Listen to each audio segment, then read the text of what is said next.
আমরা English writing skill BD চ্যানেলে নবম শ্রেণীর ইংরেজি ক্লাসে সবাইকে স্বাগত জানাচ্ছি। আমরা আজকে 22 নম্বর ক্লাসে আছি, এক্সপিরিয়েন্স 8 অর্থাৎ অধ্যায় 8-এ আছি আমরা। এখানে এই অধ্যায়ের নাম হচ্ছে ইমাজিনেশনস বা কল্পনা। 8.1.1, 8.1.2, 8.1.3, 8.2.1, 8.2.2, 8.3.1 এই মোট 6টি অ্যাক্টিভিটি নিয়ে আমাদের আজকে ক্লাস। 8.1.1-এ কী করতে বলেছে আমরা একটু দেখি। Suppose you have discovered a huge hidden treasure or got any superpower. Now in pair or groups discuss and write the answers to the following questions. ধরুন আপনি একটি বিশাল গুপ্তধন আবিষ্কার করেছেন বা কোনো অলৌকিক বা অতিমানবীয় শক্তি পেয়েছেন। এখন জোড়ায় বা দলে আলোচনা করুন এবং নিম্নলিখিত প্রশ্নগুলির উত্তর লিখুন। What treasure or super power have you got? আপনি কোন গুপ্তধন বা অতিমানবীয় শক্তি পেয়েছেন? আনসার হচ্ছে, while digging in my garden near our home I suddenly discovered a box with huge old coins and gold. আমাদের বাড়ির কাছে আমার বাগানে খনন করার সময় আমি হঠাৎ বিশাল পুরনো মুদ্রা ও সোনার একটি বাক্স খুঁজে পেলাম। How did you feel after getting the treasure or super power? গুপ্তধন বা অতিমানবীয় শক্তি পাওয়ার পর আপনার অনুভূতি কেমন ছিল? I am still surprised at thinking over my sudden discovery. It was totally beyond my expectation. আমি এখনও আমার আকস্মিক আবিষ্কারের কথা ভেবে অবাক হই। এটি আমার প্রত্যাশার সম্পূর্ণ বাইরে ছিল। The thrill of finding huge amount of hidden old coins and gold suddenly was an amazing. হঠাৎ করে প্রচুর পরিমাণে লুকোনো পুরনো মুদ্রা এবং সোনা খুঁজে পাওয়ার রোমাঞ্চ ছিল বিস্ময়কর। What is your plan with that treasure or super power? সেই সম্পদ এবং অতিমানবীয় শক্তি নিয়ে আপনার পরিকল্পনা কি? Firstly, I will donate a part of my treasure to a charity organization and the orphanage. প্রথমত আমি আমার সম্পদের একটি অংশ একটি দাতব্য সংস্থা এবং এতিমখানা বা অনাথ আশ্রমে দান করব। Secondly, I will spend a part of it to my mother's treatment. দ্বিতীয়ত আমি এর একটি অংশ আমার মায়ের চিকিৎসায় ব্যয় করব। Finally, I will travel to some places of tourism in Bangladesh. সবশেষে আমি বাংলাদেশের কিছু পর্যটনের জন্য বিখ্যাত স্থান পরিদর্শন করব। 8.1.2-তে যাই আমরা। Now let's be more creative and in groups develop a story using our imagination. এখন আসুন আমরা আরও সৃজনশীল হই এবং দলগতভাবে আমাদের কল্পনা ব্যবহার করে একটি গল্প তৈরি করি। Reflect on activity 8.1.1 and write a story on the treasure or superpower you have got. Follow the given steps to do the activity. ক্রিয়া 8.1.1 এর প্রতি মনোযোগ দিন এবং আপনার কাছে যে গুপ্তধন বা অতিমানবীয় শক্তি রয়েছে সেটার উপর একটা গল্প লিখুন। কাজটি করার জন্য প্রদত্ত পদক্ষেপগুলো অনুসরণ করুন। অর্থাৎ আমরা 8.1.1-এর যে গুপ্তধন পাওয়ার যে বিষয়টা তুলে এনেছি, এখন আমাদের কাজ হচ্ছে সেই অনুযায়ী একটা গল্প তৈরি করা। তো এখানে কিছু নিয়ম বলে দিয়েছে। Discuss and write the outline of the story first. প্রথমে গল্পের রূপরেখা আলোচনা করে লিখুন। মানে গল্পটা আউটলাইন করতে হবে, শুরুতে কেমন হবে, মাঝে কেমন হবে, শেষে কেমন হবে। Choose a suitable title for your story. আপনার গল্পের জন্য একটু উপযুক্ত শিরোনাম বেছে নিন। Now each student will write 1 or 2 sentences to develop the following the story outline. Use your imagination and feel free to add what comes to your mind. এখন প্রতিটি শিক্ষার্থী রূপরেখা অনুসরণ করে গল্পটি বিকাশের জন্য একটি বা দুটি বাক্য লিখবে। আপনার কল্পনাকে ব্যবহার করুন এবং আপনার মনে যা আসে তা যোগ করেন নির্দ্বিধায়। When the first draft of the story is completed, read it together and make changes if required. গল্পের প্রথম খসড়াটি শেষ হলে এটি একসাথে পুনরায় পড়ুন এবং প্রয়োজনে পরিবর্তন করুন। Finally, present your story to the class. পরিশেষে আপনার গল্পটি ক্লাসে উপস্থাপন করুন। ট্রেজার ইন মাই গার্ডেন, আমার বাগানে গুপ্তধন, এটা হচ্ছে আমাদের আজকের গল্পের টাইটেল বা শিরোনাম। One day I found a treasure in my garden. একদিন আমি আমার বাগানে একটি গুপ্তধন খুঁজে পেলাম। It was a bright and sunny morning and I was tending to my plants. সেদিন উজ্জ্বল এবং রৌদ্রোজ্জ্বল সকাল ছিল এবং আমি আমার গাছপালা দেখাশোনা করছিলাম। Suddenly something caught my eye, glistering in the dark. হঠাৎ ময়লার মধ্যে চকচকে কিছু আমার দৃষ্টি আকর্ষণ করে। Being curious, I bent down and uncovered a small box buried beneath the soil. কৌতূহলী হয়ে আমি নিচের দিকে ঝুঁকে মাটির নিচে একটি ছোট বাক্সের সন্ধান পাই। I carefully opened the box and excitement surged through me. বাক্সটি সাবধানে খোলার সাথে সাথে আমার মধ্যে উত্তেজনা ছড়িয়ে পড়ে। It revealed a collection of ancient coins and precious jewels and golds for me. কিছু প্রাচীন মুদ্রা এবং মূল্যবান রত্ন ও স্বর্ণ আমার সামনে প্রকাশিত হলো। It was like something out of a fairy tale where my very own hidden treasure waiting to be discovered. এটি আমার কাছে রূপকথার গল্পের মতো ছিল, যেখানে মনে হলো যেন আমার নিজের লুকানো গুপ্তধন আমার দ্বারা আবিষ্কারের অপেক্ষায় ছিল। I rushed to my mother working in the kitchen and told her the matter. আমি তাড়াতাড়ি রান্নাঘরে কাজ করা আমার মায়ের কাছে গিয়ে বিষয়টি জানালাম। উনি রান্নাঘরে আমার মা কাজ করছিল, আমি সেখানে গিয়ে দৌড়ে গিয়ে ওনাকে বিষয়টা জানালাম। She was also surprised. শুনে তিনিও অবাক হলেন। I spent the rest of the day marveling at my find, imagining the histories behind each coin and gem. সেদিন বাকি দিনটা আমার আবিষ্কার দেখে বিস্মিত হয়ে এবং প্রতিটি মুদ্রা ও রত্ন এর পেছনের ইতিহাস কল্পনা করে কাটিয়েছি। Who did they belong to? এগুলো আসলে কার ছিল? How did they end up buried in my garden? শেষ পর্যন্ত কীভাবে সেগুলো আমার বাগানে ছাপা পড়ে গেল? From the writing on coin, I came to understand that those things were of British period. মুদ্রার উপর লেখা দেখে আমি বুঝতে পেরেছিলাম যে এই জিনিসগুলো ব্রিটিশ আমলের। As the sun began to set, I decided to keep my treasure safe and hidden as a secret only known to me and my mother. সূর্য অস্ত যেতে শুরু করার সাথে সাথে আমি গুপ্তধনকে সুরক্ষিত এবং গোপন রাখার সিদ্ধান্ত নিই, যা কেবল আমি এবং আমার মা জানেন। My father and my grandparents died few years back.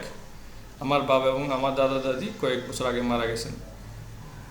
I wish they were here to tell us what to do then with those things. আমি ভাবছিলাম তারা বেঁচে থাকলে আমাদেরকে বলে দিত এই জিনিসগুলো দিয়ে কী করা উচিত।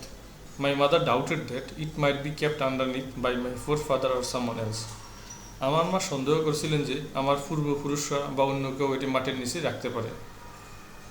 It was like a reminder for me that sometimes the most valuable things can be found in the most unexpected places. এটি আমাকে মনে করিয়ে দেয় যে কখনো কখনো সবচেয়ে মূল্যবান জিনিসগুলো সবচেয়ে অপ্রত্যাশিত জায়গায় পাওয়া যায়। And who knows, maybe there are even more treasure waiting to be uncovered in my garden. আর কে জানে, হয়তো আমার বাগানে আরও অনেক ধন সম্পদ অনাবৃত হওয়ার অপেক্ষায় আছে।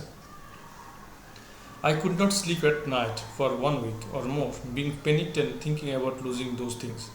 আতঙ্কিত হয়ে এবং সেই জিনিসগুলো হারানোর চিন্তায় আমি 1 সপ্তাহ বা তারও বেশি সময় ধরে রাতে ঘুমোতে পারিনি। 8.1.3 Now reflect on the activity in 8.1.2 and in groups ask and answer the following questions.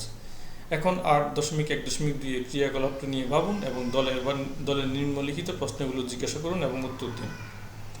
What did you enjoy about the activity 8.1.2? 8.1.2 নং কার্যকলাপ সম্বন্ধে আপনি কি উপভোগ করেছেন?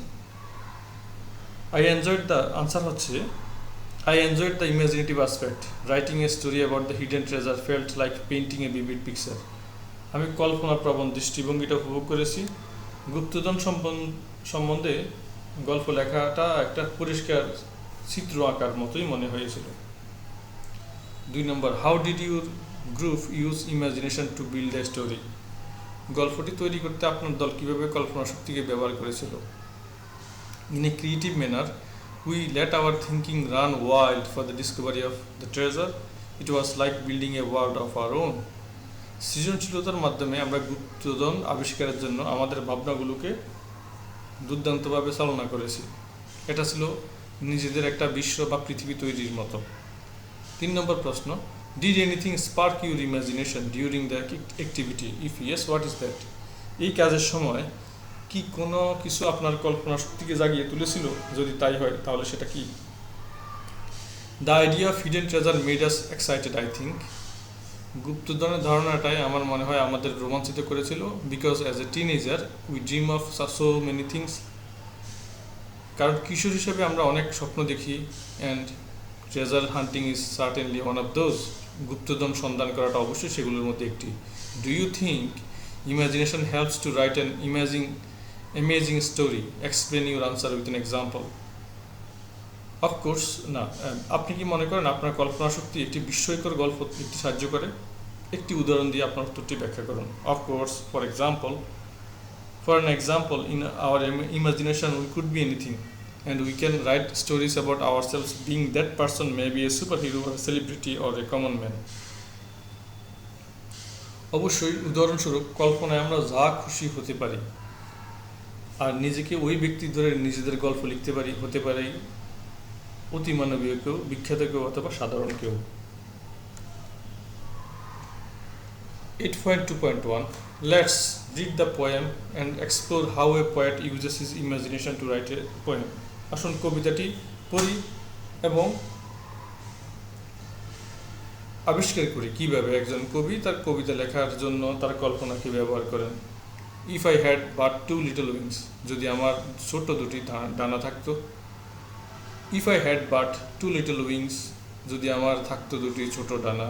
And were a little feathery bird, আর হতাম ছোট্ট পালকযুক্ত পাখি। To you I would fly, my dear, তোমার কাছে আমি উড়ে যেতাম প্রিয়তমা। But thoughts like these are idle things, কিন্তু এই ধরনের চিন্তাভাবনা অলস বিষয়। And I stay here, আর আমি এখানেই পড়ে রই। But in my sleep to you I fly, কিন্তু আমার ঘুমের মধ্যে আমি তোমার কাছে উড়ে যাই। I am always with you in my sleep, ঘুমের মধ্যে সবসময় আছি তোমার। The world is all one's own, গোটা বিশ্বকে নিজের করে নিয়ে। And then once wake and where am I, তারপর হঠাৎ জেগে উঠি, একজন জেগে উঠে আর বলে আমি কোথায়। অল অ্যালোন, একা, বড়ই একা। অ্যাব্রিজড বা সংক্ষেপিত। কবিতাটি লিখেছেন এস টি কলরিজ। তিনি একজন ইংরেজি সাহিত্যের একজন অনেক বড় romantic কবি। Now read the poem again and write the answer to the following questions. Let us check your answers in paragraphs. এখন কবিতাটি আবার পড়ুন এবং নিম্নলিখিত প্রশ্নের উত্তর লিখুন। পরে জোড়া এবার দলে আপনার উত্তরগুলো পরীক্ষা করুন। Have you found any imaginary character in the poem? If yes, what is that? আপনি কি কবিতার মধ্যে কোনো কাল্পনিক চরিত্র খুঁজে পেয়েছেন? যদি তাই হয় তাহলে সেটা কি? Yes, I have. I have found an imaginary character, you, in the poem. Here, you is the beloved of the poet in imagination. হ্যাঁ, পেয়েছি। কবিতায় তুমি চরিত্রের একটি চিত্র খুঁজে পেয়েছি। এখানে তুমি কল্পনায় কবির প্রিয়তমা। 2 নম্বর প্রশ্ন, what would the poet do in his imagination? কবি নিজের কল্পনায় কি করবেন? He wants to fly to someone dear, but he knows it's just a dream. তিনি তার প্রিয় কারো কাছে উড়ে যেতে চান, কিন্তু তিনি জানেন এটা শুধুই স্বপ্ন। 3 number, what do the word sleep and wake in the poem symbolize? কবিতায় ঘুম এবং জেগে ওঠা শব্দগুলো কিসের প্রতীক? Answer, the word symbolize a contrast between the realm of dreams and reality. শব্দগুলো স্বপ্ন এবং বাস্তবতার রাজ্যের মধ্যে একটি বৈপরীত্য প্রতিফলিত করে। In sleep the poet feels a connection and proximity to the dear one, suggesting a longing fulfilled in dreams. কবি ঘুমের মধ্যে প্রিয়জনের সাথে একটি সংযোগ এবং নৈকট্য অনুভব করেন, যা স্বপ্নে তার আকাঙ্ক্ষার পূর্ণ হওয়ার ইঙ্গিত দেয়। Upon waking the reality sets in and the poet is left feeling alone. আবার জেগে ওঠার পর বাস্তবতা ফিরে আসে এবং কবি একাকী অনুভব করেন। Do you think the use of imagery helps the readers to understand the poet's imagination? আপনি কি মনে করেন যে চিত্রাবলীর ব্যবহার পাঠকদের কবির কল্পনা বুঝতে সাহায্য করে? Definitely. The wings and being a bird create a clear picture of the poet's imagination. It's like you can see what he is dreaming about. নিশ্চয় ডানাগুলো এবং পাখি হওয়া কবির কল্পনা একটি পরিষ্কার চিত্র সৃষ্টি করে। এটা হলো তুমি দেখতে পাচ্ছ তিনি কি সম্পর্কে স্বপ্ন দেখছেন এর মতো। 8.2.2 Read the following images the poet used in the poem and the left column and notice how the poet used those images in the right column. বাম কলামে কবিতায় কবি যে চিত্রগুলি বা ছবি ব্যবহার করেছেন সেগুলো পড়ুন এবং লক্ষ্য করুন যে কবি কীভাবে ডান কলামে সেই ছবি বা চিত্রগুলো ব্যবহার করেছেন। তাহলে আমরা দেখতে পাচ্ছি দুটা কলাম, এক কলামে কিছু ইমেজ বর্ণনা করা আছে, আবার কিছু পাশের কলামে ব্যাখ্যা দেওয়া আছে। টু লিটল উইংস, ছোট দুটি ডানা, এটা কিসের ব্যাখ্যা দেয়? The image of a small delicate wings evoking the idea of flight and freedom, ছোট্ট সূক্ষ্ম ডানা চিত্র যা উড়া এবং স্বাধীনতার ধারণা জাগিয়ে তোলে। To you I would fly my dear, তোমার কাছে আমি উড়ে যাব প্রিয়তমা। A visual image of the speaker flying toward their loved one emphasizing their longing for physical closeness, তাদের প্রিয়জনের দিকে উড়ে যাওয়া বক্তার একটি দৃশ্যমান চিত্র যা শারীরিক ঘনিষ্ঠতার জন্য তাদের আকাঙ্ক্ষার উপর জোর দেয়। The world is all one's own, গোটা বিশ্বই নিজের। An image of the world as a personal domain belonging solely to the individual, একটি ব্যক্তিগত রাজ্য হিসেবে বিশ্বের একটি চিত্র শুধুমাত্র ব্যক্তি নিজের। Now it's your turn to explain how the poet used the following two images to describe his imagination. এখন কবি কীভাবে তার কল্পনা ব্যবহার করতে নিম্নলিখিত দুটি চিত্র ব্যবহার করেছেন তা ব্যাখ্যা করার ফল আপনার। তিনটা ওরা লিখে দিয়েছে, দুইটা আমাদেরকে করতে হবে, এই তো। In my sleep to you I fly, আমার ঘুমের মধ্যে আমি তোমার কাছে উড়ে যাই, এটা দিয়ে কবি কী চিত্র ব্যাখ্যা করেছেন? এখানে চিত্রটা হচ্ছে an image of the poet in his dream two fly to his beloved to get in a close relationship, ঘনিষ্ঠ সম্পর্কের জন্য তার প্রিয়জনের কাছে উড়ে যাওয়ার স্বপ্নে কবির একটি ছবি বা চিত্র দেখতে পাই আমরা। 5 নম্বরটা হচ্ছে and then one wakes and where am I all alone, এবং তারপর একজন জেগে উঠে এবং বলে আমি কোথায় আছি, একা, বড়ই একা। এটা কিসের চিত্র? An image of discovering a real situation at his home and where he is all alone after waking up from sleep, তার বাড়িতে একটি বাস্তব পরিস্থিতির আবিষ্কার করা একটি চিত্র যেখানে সে ঘুম থেকে ওঠার পরে দেখে সে সম্পূর্ণ একা। আমরা এখন 8.3.1 দেখব। 8.3.1 কি করতে বলেছে? Read the following notes on imagery, simile, as, like, metaphor and do the activities that follow. Imagery, simile, as, like, metaphor সম্পর্কে নিম্নলিখিত নোটগুলো পড়ুন এবং পরবর্তী ক্রিয়াকলাপগুলো আলোচনা করুন। প্রথমটা হচ্ছে ইমেজারি। ইমেজারি মানে হচ্ছে চিত্রকল্প। Firstly let's reflect on our learning of imagery in grade 8। প্রথমত চলো আমরা 8ম শ্রেণীতে চিত্রকল্প লেখা শেখার বিষয়টি স্মরণ করি। তো 8ম শ্রেণীতে ক্লাস 8 তো তোমরা পাওনি, তোমরা 9ম শ্রেণীতে প্রথম এই বইটা পেয়েছো। তোমার জন্য বিষয়টা নতুন এবং আমরা এখানে নতুনভাবে আলোচনা করি এবং বিষয়টা খুব বিস্তারিত আলোচনা করা হয়েছে, তা তোমার বুঝতে আসলে অসুবিধা হওয়ার কথা না। Imagery is a language used by poets and novelists and other writers to create images in the minds of readers through their senses. চিত্রকল্প হলো এমন একটি ভাষা যা কবি, উপন্যাসিক, অন্যান্য লেখকরা তাদের ইন্দ্রিয়ের মাধ্যমে পাঠকদের মনে চিত্র তৈরি করতে ব্যবহার করেন। Usually in writing, the authors use visual, auditory, olfactory, gustatory and tactile imageries that deal with the 5 basic human senses, namely sight, hearing, smell, taste and feel or touch. সাধারণত লেখকরা লিখিতভাবে, আমরা যদি বলি এটা, সাধারণত লেখকরা দৃশ্যমান, শ্রবণ, ঘ্রাণ, স্বাদ এবং স্পর্শকাত চিত্র ব্যবহার করেন যা 5টি মৌলিক মানব ইন্দ্রিয়ের সাথে সম্পর্কিত, যথা দৃষ্টি, শ্রবণ, ঘ্রাণ, স্বাদ এবং অনুভূতি বা স্পর্শ। Both similes and metaphors are two forms of imagery that the authors use to allow the readers to clearly see, touch, taste, smell and hear what is happening in a literary text. Now read the imagery, simile and metaphor again. উপমা এবং রূপক উভয়ই চিত্রের দুটি রূপ যা লেখকরা পাঠকদের একটি সাহিত্য গ্রন্থে কী করছে তা স্পষ্টভাবে দেখতে, স্পর্শ করতে, স্বাদ নিতে, ঘ্রাণ নিতে এবং শুনতে অনুমতি দেওয়ার জন্য ব্যবহার করেন। এখন ছবি, উপমা এবং রূপক সম্পর্কে আবার পড়ুন। প্রথমে সিমিলি নিয়ে বলেছে। সিমিলি মানে কি?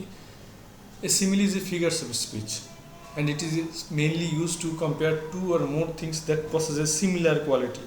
একটি উপমা হলো কথার একটি চিত্র এবং এটি মূলত একই গুণের অধিকারী 2 বা ততোধিক জিনিসের তুলনা করতে ব্যবহৃত হয়। A simile is defined as a word or phrase that compares something to something else using the words like or as.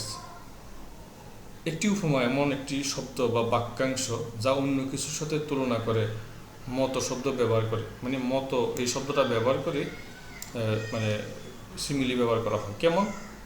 For example, as white as milk, black like hair, brave like a lion, busy like a bees, as fast as চিতা। উদাহরণস্বরূপ, দুধের মতো সাদা, চুলের মতো কালো, সিংহের মতো সাহসী, মৌমাছির মতো ব্যস্ত, চিতার মতো দ্রুত। A simile is a powerful tool for making language more interesting, descriptive and creative. ভাষাকে আরও আকর্ষণীয়, বর্ণনামূলক এবং সৃজনশীল করে তোলার জন্য এটি একটি শক্তিশালী হাতিয়ার। As কখন বসে? An example sentence, my mother looks as fresh as daisy. উদাহরণস্বরূপ, আমার মাকে ডেইজির মতো সতেজ দেখায়। ডেইজি একটা ফুলের নাম, তিনি মাকে ডেইজি ফুলের মতো সতেজ দেখায়, এটা বলা হচ্ছে। Here my mother is compared to Daisy, which gives a clear idea about my mother's look. এখানে আমার মাকে একটি ডেইজির সাথে তুলনা করা হয়েছে, যা আমার মায়ের চেহারা সম্পর্কে একটি স্পষ্ট ধারণা দেয়। It also helps us create a mental picture of how my mother looks like. এটি আমাদেরকে আমার মায়ের চেহারা কেমন তার একটি মানসিক চিত্র তৈরি করতে সাহায্য করে। লাইক বা মতো, আমরা দেখলাম এজ এর ব্যবহার, এখন দেখব লাইকের ব্যবহার। An example sentence, the girls meantime spread the table, set the children round the fire and feed them like so many hungry birds. একটি উদাহরণ বাক্যটা কেমন? সেটা হচ্ছে, মেয়েরা এদিকে টেবিল ছড়িয়ে দেয়, বাচ্চাদের আগুনের চারপাশে রাখে এবং অনেক ক্ষুধার্ত পাখির মতো তাদের খাওয়ায়। In this example, the children are being compared to hungry birds. এই উদাহরণে শিশুদেরকে ক্ষুধার্ত পাখির সঙ্গে তুলনা করা হচ্ছে। Readers who are familiar with the birds can imagine how birds sometimes serve and can be fragile and bit nervous or shy. কল্পনা করতে পারেন যে কীভাবে পাখিরা কখনো কখনো কিচিরমিচির করে এবং খুব ভঙ্গুর স্বভাবের হয় এবং কিছুটা স্নায়বিক বা লাজুক হতে পারে। A simile provides a mental image to the reader or listener. একটি উপমা পাঠক বা শ্রোতাদের কাছে একটি মানসিক চিত্র প্রদান করে। That is how it makes a better connection between a reader, listener or the text. So from common conversation to poetry, similes are almost required for creative expression. এভাবে একটি পাঠক বা শ্রোতা বা পাঠ্যের মধ্যে আরও ভালো সংযোগ স্থাপন করে। সুতরাং সাধারণ কথোপকথন থেকে কবিতা পর্যন্ত সৃজনশীল অভিব্যক্তির জন্য উপমা প্রায় প্রয়োজন হয়। আচ্ছা, এখন আমরা দেখব মেটাফর। মেটাফরটা কেন ব্যবহার হয়? মেটাফরটা এরকম সিমিলির মধ্যে একটা ফিগারস অফ স্পিচ, যার অর্থ হচ্ছে রূপক। Metaphor is a powerful tool in language and can help learners better understand complex ideas and express themselves more creatively. রূপকগুলি ভাষার একটি শক্তিশালী হাতিয়ার এবং শিক্ষার্থীদের জটিল ধারণাগুলি আরও ভালোভাবে বুঝতে এবং নিজেদেরকে আরও সৃজনশীলভাবে প্রকাশ করতে সহায়তা করতে পারে। A metaphor is a figure of speech used to describe something by comparing it to something else. রূপক হলো এমন একটি বক্তৃতা বা লেখা যা কোনো কিছুকে অন্য কিছুর সাথে তুলনা করতে ব্যবহৃত হয়। Unlike similes, which are like as dot dot as or as to make a comparison, metaphor states that one thing is another. তুলনা করার জন্য, মানে যে আমরা উপমা দেখেছি, উপমাতে সিমিলিতে লাইক as dot মানে মত পছন্দ, মানে লাইক মানে বলতে কি সোজা কথা মত ব্যবহার হয়, মত শব্দটা ব্যবহৃত হয় তুলনা করার জন্য মত হিসেবে ব্যবহার করে। এমন উপমাগুলির বিপরীতে রূপকগুলি বলে যে একটি জিনিস আসলে অন্যটি। যেমন for example, life is a journey is a metaphor that compares life to a journey. উদাহরণস্বরূপ, জীবন একটি যাত্রা একটি রূপক যা জীবনকে একটি যাত্রার সাথে তুলনা করে। In metaphor, we compare the two things that may not have anything in common. রূপক রূপে আমরা দুটি জিনিসের তুলনা করি যার মধ্যে কোনো মিল নাও থাকতে পারে। In other words, the metaphor can help create a more vivid and meaningful image in the reader's mind by comparing two things that are not usually associated with each other. অন্য কথায়, রূপকটি সাধারণত একে অন্যের সাথে সম্পর্কিত নয় এমন দুটি জিনিসের তুলনা করে পাঠকের মনে আরও প্রাণবন্ত এবং অর্থপূর্ণ চিত্র তৈরি করতে সহায়তা করতে পারে।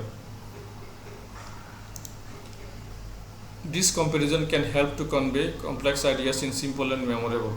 এই তুলনা জটিল ধারণাগুলিকে সহজ ও স্মরণীয় করে তুলতে সাহায্য করতে পারে। For example, the king was lion is a metaphor that compares the brevity of a king with a lion. উদাহরণস্বরূপ, রাজা ছিলেন সিংহ, একটি রূপক যা রাজার সাহসিকতার সাথে সিংহের তুলনা করে। He has a heart of a stone. This metaphor compares someone's emotional state to inanimate object. তার পাথরের হৃদয় আছে। এই রূপকটি একজনের আবেগগত অবস্থাকে নির্জীব বস্তুর সাথে তুলনা করে। It suggest that they are unfeeling or cold hearted. এর থেকে বোঝা যায় যে তারা অনুভূতিহীন বা উদাসীন। She was a ray of sunshine on a cloudy day. মেঘলা দিনে সে ছিল সূর্যালোকের রশ্মি। This metaphor compare someone's personality to a sunny day. এই রূপকটি কারো ব্যক্তিত্বকে রৌদ্রোজ্জ্বল দিনের সঙ্গে তুলনা করে। It suggest that they bring joy and happiness to others. এর থেকে বোঝা যায় যে তারা অন্যদের জন্য আনন্দ ও সুখ নিয়ে আসে। Again, life is a roller coaster. This metaphor compares life to a roller coaster ride. It suggests that it has ups and downs and can be both exciting and scary. আবার জীবন হলো রোলার কোস্টার। এই রূপকটি জীবনকে roller coaster যাত্রার সাথে তুলনা করে। এটি ইঙ্গিত দেয় যে এটির উত্থান পতন রয়েছে এবং উত্তেজনাপূর্ণ এবং ভীতিকর উভয়ই হতে পারে। অর্থাৎ জীবন রোলার কোস্টারের মতো। রোলার কোস্টারে যদি কেউ চড়ে থাকো, তোমাদের ধারণা থাকতে পারে যেমন খালি রোলার কোস্টারটা একটা মানে সোজা একটু যাচ্ছে, আবার নিচে নামছে, আবার উঠে যাচ্ছে, আবার বাঁকা হয়ে যাচ্ছে, মানে মনে হচ্ছে ফেলে দেবে। এই যে মানে বিভিন্ন উত্তেজনা তৈরি করতেছে, ভীতিকর হচ্ছে, এটাই হচ্ছে জীবনকে তুলনা করেছে। মানুষের জীবনে এরকম উত্থান পতন আছে, দুঃখ কষ্ট আনন্দ চ্যালেঞ্জ অনেক কিছুই আছে। এটাই হলো আমরা মেটাফর সম্পর্কে পড়লাম। প্রিয় শিক্ষার্থীরা, ক্লাসটা এখানে শেষ করতে চাচ্ছি। যদি ক্লাসটা ভালো লেগে থাকে চ্যানেলটা সাবস্ক্রাইব করবে, অন্যদের সাথে শেয়ার করবে, আর কারো যদি মতামত থাকে তাহলে কমেন্ট করে জানাতে পারো। আজ এই পর্যন্ত। খোদা হাফেজ। আসসালামু আলাইকুম।